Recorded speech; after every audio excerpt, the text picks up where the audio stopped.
Hi, I'm Mike Rogers. I'm a vascular surgeon here in Rome, Georgia.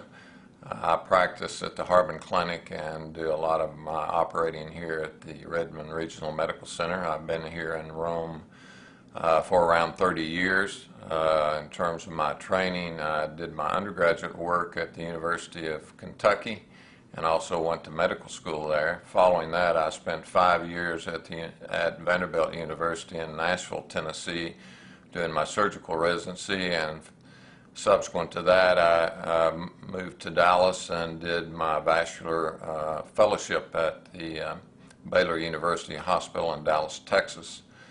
Following that, I moved to Rome, and I've been engaged in the active practice of vascular surgery since that time. One of the most common problems that we see is probably related to carotid artery occlusive disease. This is another one of the spectrum of diseases that you see associated with buildup of plaque or cholesterol within the blood vessels.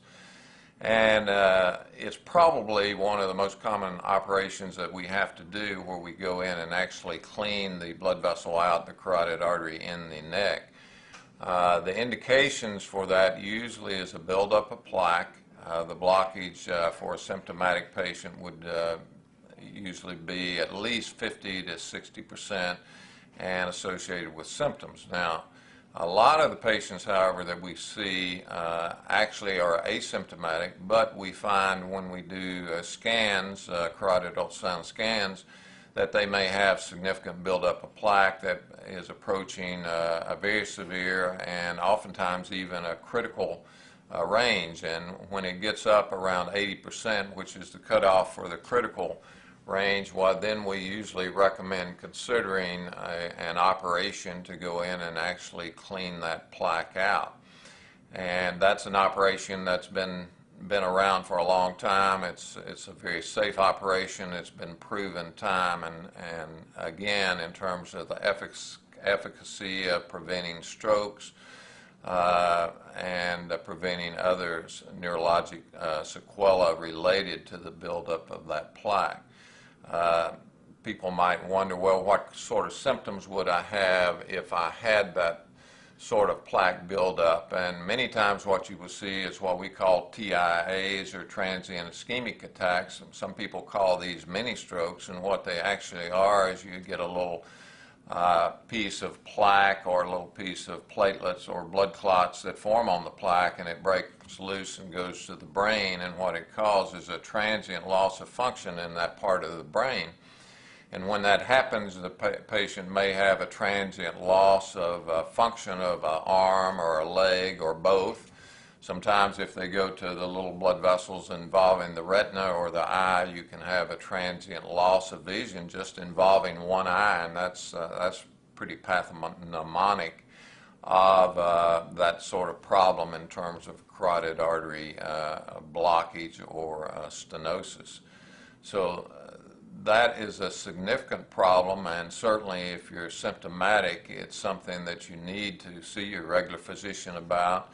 Oftentimes there are screening tests that are done in the community, and if you have a family history of atheroma disease, or if you're a smoker or you're a diabetic and you've not really been checked for that, it's sometimes a good idea to have that checked out. And the way we usually make the diagnosis is with a simple ultrasound test, which can be done in usually 10 or 15 minutes, and you get a good idea of whether you're really at risk for any problems related to a buildup of cholesterol or plaque related to that.